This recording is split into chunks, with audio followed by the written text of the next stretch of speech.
nas'aluka rizqa, la nas'aluka rizqa, nahnu narzuquk wal aqibatu littaqwa wallahu a'lamu bimurad. Baik ya. Wa'mur, dan perintahkanlah, ahlaka itu keluargamu, bisolati untuk melaksanakan solat. Wa'mur ahlaka bisolati, dan perintahkanlah keluargamu itu untuk melaksanakan solat. Wastobir alaiha, dan sabarlah dalam mengerjakannya. Baik. Wa'mur ahlaka bisolah, dan perintahkanlah anak-anakmu atau keluargamu untuk melaksanakan solat dan sabar dalam melaksananya. Ai istanfidhum min azabillah biiqomis sholah, maknanya jagalah keluargamu agar tidak terkena azab Allah biiqomis sholah, dengan wasilah mendirikan sholat. Sholat yang didirikan oleh engkau dan juga kelakukannya. Jadi ayat ini kama qala ya ayyuhalladzina amanu qu anfusakum wa ahlikum naru, kalimat wastobir alaiha atau wa'mur ahlaka bisolati wastobir alaiha, dan perintahkanlah keluargamu untuk mendirikan solat dan hendaklah sabar dalam melakukannya, sama statusnya seperti ayat jaga jangan sampai engkau menjerumuskan diri ke dalam pelanggaran hukum Allah, dan jika engkau melihat ada anggota keluarga melanggar pelanggaran atau melanggar hukum Allah, maka cegah, karena dengan mencegah itu sama dengan menjaga mereka. Jika engkau melihat ada anggota keluarga berbuat salah, berbuat dosa, di antaranya tidak melaksanakan sholat, tidak menjalankan syariat Allah, engkau tahu mereka salah tapi engkau biarkan, maka sama dengan menjerumuskannya terhadap azab Allah Subhanahu wa ta'ala. Masya Allah. Oleh karenanya disebutkan, hadirin wal hadirat yang dimuliakan Allah Subhanahu wa ta'ala, ini ada satu riwayat tentang bagaimana seorang sahabat Nabi, salah satu dari khulafaur rasyidin yang keempat yang diberi kabar gembira akan masuk ke surga, yaitu Umar bin Khattab radhiyallahu an. Disebutkan bahwa an Zaid ibni Aslam an abihi, dari Zaid bin Aslam dari ayahnya, anna Umar bin Khattab, bahwasanya Umar bin Khattab itu kana yabit ingdahu wa kadang saya itu mabit tidur ya bersama Umar bin Khattab. Wa kana lahu sa'ah minal lail yusalli fiha, dan Umar bin Khattab radhiyallahu anhu itu punya kebiasaan dari sekian malam waktu tidurnya ada satu saat, satu waktu khusus untuk melaksanakan sholat di malam hari, gitu ya. Farubbama lam yakum fanakul, dan pada satu ketika pernah tidak melakukannya. Fanakul la yakumul lailah kama kana yakum, oh pada malam ini tidak melaksanakan sholat sebagaimana yang sebelumnya. Tetapi katanya wakana, akan tetapi adapun iza qoma iza staiqadha aqoma yani ahlahu, artinya tetapi jika Umar bin Khattab radhiyallahu anhu itu dia bangun di malam hari untuk melaksanakan sholat malam, maka istaiqadha aqoma ahlahu, artinya dia membangunkan keluarganya untuk melaksanakan sholat. Jadi saling membangunkan. Nah ini adab sederhana yang sekarang itu jarang dilakukan. Mungkin kita bicara sunnah kebiasaan Rasulullah SAW, para sahabat, Apa di antara kebiasaan mereka itu bangun menghidupkan malam, kemudian membangunkan keluarganya. Padahal qiyamul lail itu merupakan perkara sunat. Sunat dikerjakan dapat pahala, ditinggalkan tidak apa-apa. Tapi pada yang sunat-sunat itu sangat perhatian, apalagi yang wajib gitu. Kan ada orang enggak terlalu menganggap serius bangun di malam hari ataupun bangunkan keluarganya. Toh sholat malam itu, sholat qiyamul lail itu kan sunat, enggak dilaksanakan tuh enggak apa-apa. Tapi kan kebanyakan orang ketika berbicara tentang sunat, yang dilihatnya itu jika tidak dikerjakan tidak apa-apa gitu. Jika dikerjakan, kenapa ya kamu enggak saum Senin Kemis, kan sunat, enggak dikerjakan juga enggak apa-apa gitu. Enggak, harusnya jangan itu. Lihatnya jika dikerjakan dapat. Kenapa ya kamu tuh enggak mendawamkan qiyamul lail? Kan sunat. Gitu kan. Dikerjakan juga enggak apa-apa kok gitu. Jangan lihat itu, tapi dikerjakannya dapat pahala. Apalagi Rasulullah SAW menyatakan, alaikum biqiyamil laili fa innahu da'bus sholihin min qablikum. Hendaklah engkau tuh melaksanakan qiyamul lail. Kenapa sebabnya? Fa innahu da'bus sholihin. Karena qiyamul lail ini merupakan kebiasaan orang-orang soleh sebelum kalian. Nah, semoga kita yang berkumpul di tempat ini ya bisa menyisihkan waktu juga. Waktu malam itu tidak 100% untuk tidur. Nyisihkan waktu saja untuk bangun sebelum subuh, untuk melaksanakan qiyam. Sebelum tidur niatkan aja yang kuat. Kedua, jika sudah bangun berusaha membangunkan keluarga, istri. Walaupun terkadang ada perasaan, kasihan capek udah ngerjain rumah, beres-beres capek gitu kan. Bangunkan, tanda sayang. Termasuk juga anak-anak zuriat, biasakan bangun sebelum subuh. Kadang ada orang tua karena enggak tegaan perasaan. Sholat subuh tuh sendiri aja ayahnya, anaknya tahu masih tidur dibiarin aja enggak dibangunin. Kalau bisa kompak sebelum subuh, kita sebagai suami juga istri anak bangun semuanya sebelum subuh ke masjid melaksanakan sholat berjamaah, termasuk juga buat program melaksanakan qiyamul lail, sholat tahajud. Kayaknya indah sekali Pak Ibu sekalian jika rumah kita dihiasi dengan qiyamul lail, sholat tahajud ya. Kata Rasulullah SAW, Allah itu memberikan rahmat, rahimallah gitu.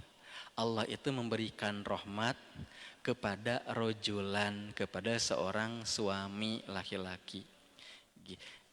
Qoma minalail wa aikozo zaujatahu fa in abad nadijat bi wajihal ma. Allah itu memberikan rahmat. Rahmat itu bercucuran ke siapa? Ke suami. Termasuk juga ke rumah itu. Suami yang bangun di malam hari kemudian membangunkan istrinya.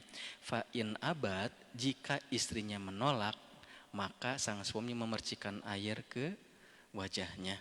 Boleh Bapak Ibu nyimpen gelas di pinggir kamar di meja. Siap komitmen, siapa yang duluan bangun mercikan, atau pakai semprotan tuh. Semprotan yang kayak nyemprot bunga, ya itu serius. Nyemprot bunga itu kan ada yang semprotnya itu tipis sekali. Dingin, ini tanda cinta, tanda cinta. Sebaliknya Allah memberikan rahmat kasih sayang kepada seorang istri yang bangun di malam hari membangunkan suaminya. Jika suaminya menolak maka dipercikan wajahnya. Jadi punya komitmen sebelum tidur. Kalau suaminya bangun, bangunkan istri. Jika istrinya bangun, bangunkan suami. Jangan sampai kebablasan dua-duanya. Suami kesiangan, istri pun kesiangan. Dan itu terbiasa gitu kan. Ini punya komitmen. Baik, lanjut ya. Di sini disebutkan apa katanya? La nas'aluka rizqo. La nas'aluka, kami itu tidak mengharapkan kepadamu rejeki. Siapa kami di sini? Allah. Allah itu tidak mengharapkan rejeki. Dari siapa? Dari orang-orang yang mendirikan sholat. dari orang-orang yang diperintahkan oleh Allah Subhanahu wa taala. Nahnu narzuqukum, justru sebaliknya kami yang memberikan rezeki kepada kalian. Apa katanya? Di sini ai katanya. Kita bahas. Kalau saya cuma ngutip-ngutip aja Pak ya, ngutip-ngutip aja. Kalau ada yang perlu ditambahkan penjelasan karena ada lafaz yang perlu diperdalam ya saya perdalam. Iza aqamtas shalah ataka rizqu min haitsu la yahtasib katanya. Apa? Tahu artinya Bapak Ibu?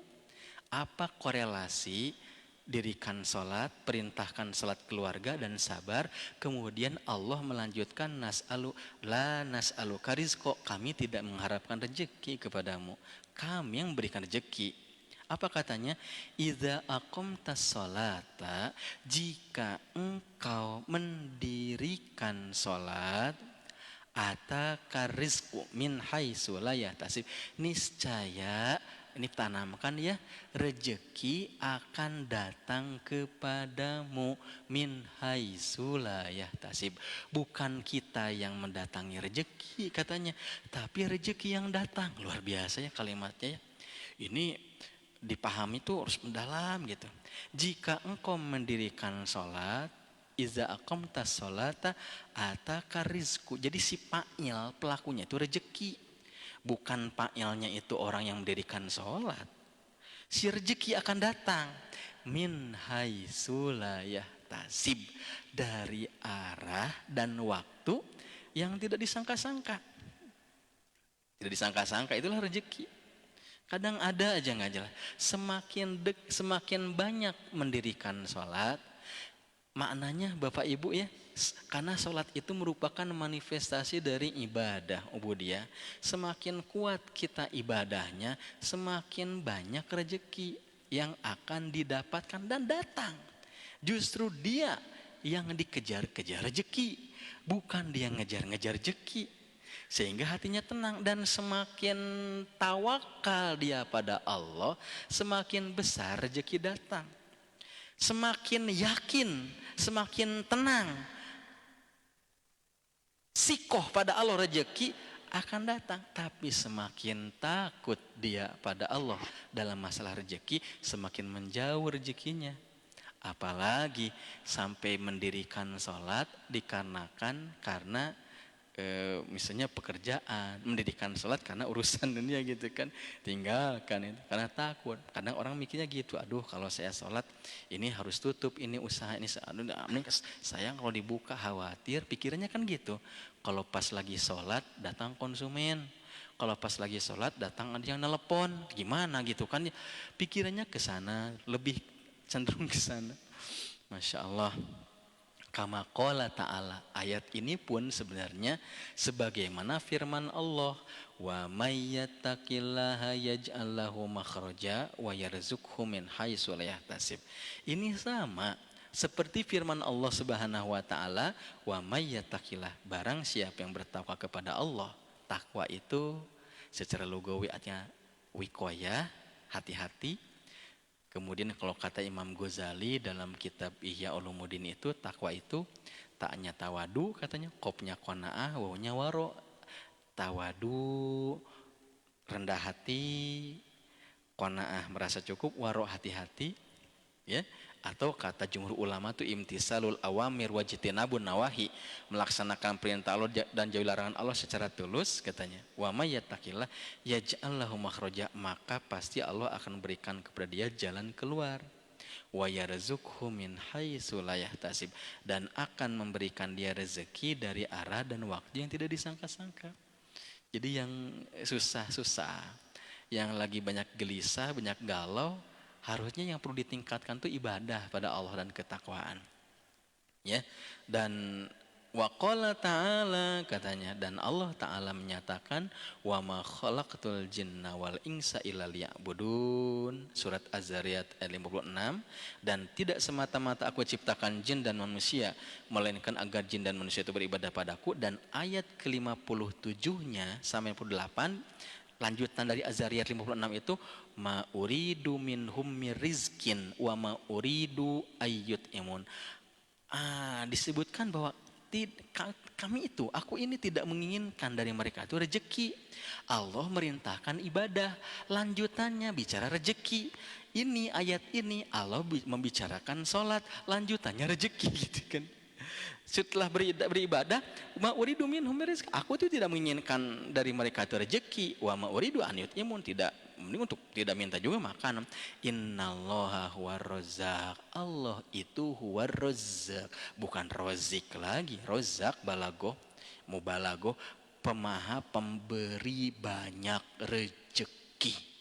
Ya, yang la nas'aluka rizqa. Jadi kami yang memberikan rezeki. Jadi kata Imam As-Sawri, salah seorang tabi'in menyebutkan, la nas'aluka rizqa, kalimat kami tidak meminta rezeki itu la nukallifuka tolab, kami itu tidak memberikan beban kepadamu berupa permintaan gitu. Wa qala Abi Hatim, berkata Ibnu Abi Hatim, di sini disebutkan apa katanya, an Hisham an abihi, dari Hisham dari ayahnya, annahu kana idza dakhala ala ahli dunya. Jadi disebutkan dari Hisham dari abi itu, kalau dia memasuki rumah di mana rumah tersebut adalah rumahnya orang kaya ahli dunia, faro amin dunyahum, maka ketika masuk ke rumah lihat kemegahan rumah itu perspektif zaman dulu. Kalau sekarang gitu ya, melihat kemewahan dunia, kemewahan rumah tersebut, torofan fa iza roja'a ila, maka memalingkan pandangannya, menundukkan pandangan, iza roja'a ahlihi, dan apabila pulang kepada keluarganya, pulang ke rumah, fada kholadar, maka masuk ke rumah, kemudian masuk ke rumah itu faqara'a, maka membaca, wala tamudanna aynaika, dan janganlah kamu condongkan kedua matamu. Ayat sebelumnya Pak ya, minggu kemarin bahas ayat ini sampai nahnu narzuq, dia bacakan ayat ini sampai ayat kami yang memberikan rezeki kepadamu. Ya summa yakul as-shalah rahimakumullah. Kemudian beliau mengatakan salat. Semoga Allah memberikan rahmat kepada kalian, pada keluarganya. Nanamkan itu salat. Nah, ada satu hal yang luar biasa disebutkan dari Ja'far dari Sabit qala, mengatakan kanan nabiyyu sallallahu alaihi wasallam idza asobahu khososoh nada ahlahu ya ahla sallu. Nabi kita Muhammad sallallahu alaihi wasallam itu jika ditimpa dengan satu kesusahan, kebimbangan, atau misalnya ada problem, nada ahlahu, pasti mengajak keluarganya, memanggil keluarganya dengan ungkapan ya ahla sallu, ayo kita sholat. Jadi sholat itu jadi salah satu bentuk solusi gitu. Cuman terkadang ada orang melaksanakan sholat nggak maksimal gitu, maka perlu diperdalam lagi, mungkin perbaikan bacaan sholat, makhraj sholat, setelah lapatnya betul, gerakannya betul. Karena tahapan pertama kan gitu, jangankan mau menggapai kehusuan Bapak Ibu ya, bacaan iftitahnya saja mungkin banyak yang salah, panjang pendeknya, makhrajnya, al-fatihahnya juga banyak yang salah, doa rukunya, doa sujudnya. Nah udah bener perbaikan lafaz ya, doa sampai tahiyat akhir yang benar gitu, baru ruhnya yaitu gapai kehusuan. Wajar orang melaksanakan sholat kok nggak tenang, malah gelisah, malah capek gitu. Wajar sholatnya kayak ayam gitu kan. Orang lain udah sholat tuh tenang, ini udah sholat gitu kan, karena gitu doa. Nah baik, selanjutnya di sini sebutkan qala Sabit, apa katanya, kanal anbiya iza nazala bihim fir'aun ila shalah.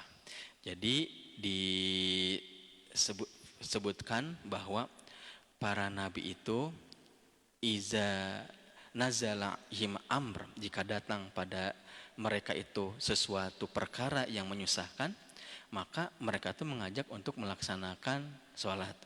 Masya Allah. Oleh karenanya ini ada satu hadis perawinya Abu Hurairah katanya, anna Rasulullah SAW yakul, Rasulullah SAW bersabda dalam hadis qudsi, yaqulullah ta'ala, ya bena Adam, tafarrug li ibadati amla asadroka gina wa asudda faqroka wa in lam taf'al mala'tu sadroka walam asudda faqroka.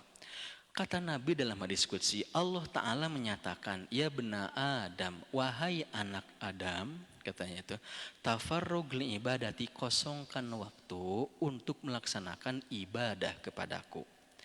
Prioritaskan waktu, berikan waktu, sisihkan waktu, tafarrug itu ya, untuk melaksanakan ibadah kepadaku. Amla asadroka gina, jika engkau memprioritaskan waktu, mengosongkan waktu untuk melaksanakan ibadah, amla asadrok al-gina, niscaya aku akan memenuhi dadamu dengan kekayaan. Wa asudda faqroka, dan aku akan menutupi kefakiranmu. Jadi jika engkau menyisihkan waktu, Pak, pahami ya, kita sama-sama, karena indal, jika engkau mengosongkan waktu, tafarrug, memprioritas, menyisihkan waktu untuk ibadah kepadaku, aku akan memenuhi hatimu dengan kekayaan dan menutupi kefakiranmu. Wa in lam taf'al, jika engkau tidak melakukannya, katanya itu ya, mala tusodroka syughlan walam asudda faqroka, jika engkau tidak menyisihkan waktu untuk ibadah kepadaku, tidak memprioritaskan waktu untuk kepadaku, niscaya hatimu, dadamu akan dipenuhi dengan kesibukan-kesibukan dunia, kepusingan-kepusingan dunia, walam asudda faqroka, dan aku tidak akan menutupi kekuranganmu, kefakiranmu, maknanya itu. Jadi merasa kurang terus, salah sendiri gitu kan, luar biasa. Masya Allah. Dalam hadis lain Rasulullah SAW menyatakan, ini kan berisi masalah rezeki ya, apa katanya, man ja'alal humum hamman wahidan hammal ma'ad kafahullahu hamma dunyahu wa man tasya'at bihil humum fi ahwalid dunya lam yubalillah fi ayyi audiyati halaka. Artinya apa? Barang siapa yang menjadikan humumnya, pikirannya, yang ada dalam pikirannya itu hum wahid. Ham itu semacam pikiran, kesibukan, sesuatu yang banyak dipikirkan dalam pikirannya itu adalah pikiran yang satu itu ma'ad, hari akhirat, kafahullah hamma dunia, niscaya Allah akan mencukupkan kegelisahan dunia, akan mengobati, menghilangkan kegelisahan dunia, tidak akan lagi pusing mikirin dunia, katanya itu. Akan tetapi sebaliknya, jika pikirannya lebih banyak mikirin dunia, katanya itu, maka Allah Subhanahu wa Ta'ala tidak akan memberikan kelapangan dalam urusan dunia, merasa capek, terus nggak ada kejar-kejarnya, sehingga hidupnya itu nggak tenang. Makanya wajar Bapak Ibu, orang ahli ibadah, ahli zikir, ya, ahli istighfar, ahli tilawah, ya, ahli sholat, hatinya tenang aja, walaupun secara dunia artinya biasa-biasa aja. Udah janji Allah. Kemudian selanjutnya dalam hadis yang lain disebutkan, man kanatid dunya hammu farraqallahu alaihi amrahu wa ja'ala faqrahu baina ainihi. Barang siapa yang menjadikan dunia itu fokus pikirannya, maka Allah Subhanahu wa Ta'ala akan banyakkan masalahnya dan akan menjadikan kefakiran di antara kedua matanya. Jadi kalau dalam pikirnya itu dunia, di matanya kefakiran, kemiskinan. Walam ya'tihi minad dunya illa ma kutiba lahu, dan tidak akan datang dunia kepadanya kecuali apa yang sudah ditetapkan saja. Wa man kanatil akhirah niyatahu, dan barang siapa menjadikan akhirat itu niatnya, pikirannya, fokusnya, katanya itu ya, jama'alahu amru, Allah akan mengumpulkan semua kebaikan-kebaikannya, wajah ala ginahu fi qalbi, dan Allah akan jadikan kekayaan dalam hatinya gitu. Wa atathu dunya wa hiya zaim, dan dunia akan datang kepadanya. Ya, ini agak dalam Dan terakhir wal akibatu littaqwa, dan akibat yang baik itu adalah bagi orang yang bertakwa, ai husnul akibah fid dunya wal akhirah wahyal jannah. Orang yang bertakwa itu akan dapat balasan di dunia dan di akhirat. Di akhirat itu berupa surga. Masya Allah ya. Oleh karenanya semoga kita semua diberikan bimbingan oleh Allah Subhanahu wa taala. Baik, sebelum kita tutup saya beri waktu dari Bapak Ibu, jika ada yang mau ditanyakan, sharingkan, saya persilahkan. Ada, oh silakan Pak. Iya.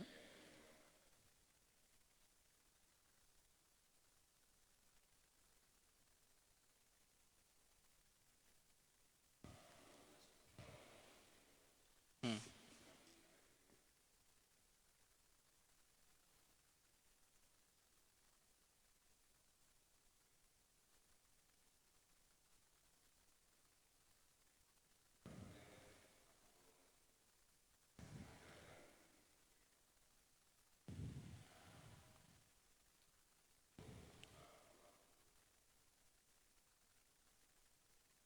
Masya Allah, ya. Baik, hadirin sekalian yang dimuliakan Allah Subhanahu wa taala. Ayat kelima surat Al-Muzammil berbunyi inna sanulki alaika qaulan sakila. Sesungguhnya kami akan menurunkan kepadamu perkataan yang berat. Jadi sakila itu dalam surat Al-Muzammil, dan ayat sebelumnya itu berbicara tentang masalah qiyamul lail, tentang masalah berselimut dan sebagainya. Jadi kalau kita lihat di sini ayat ini menerangkan bahwa Allah Subhanahu wa taala menurunkan Al-Qur'an kepada Nabi Muhammad SAW, dan di dalamnya itu terdapat perintah dan larangan. Betul? Dan hal ini merupakan beban yang berat, sakila, beban yang berat.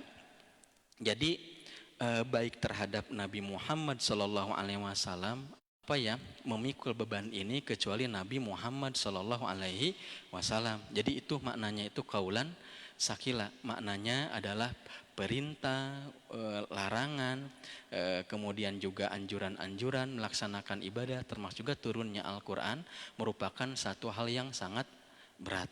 Wallahu alam bisawab, gitu ya. Baik, mungkin ini yang bisa saya sampaikan. Subhanakallah wa bihamdik, asyhadu an la ilaha illa anta, astaghfiruka wa atubu ilaik. Assalamualaikum warahmatullahi wabarakatuh.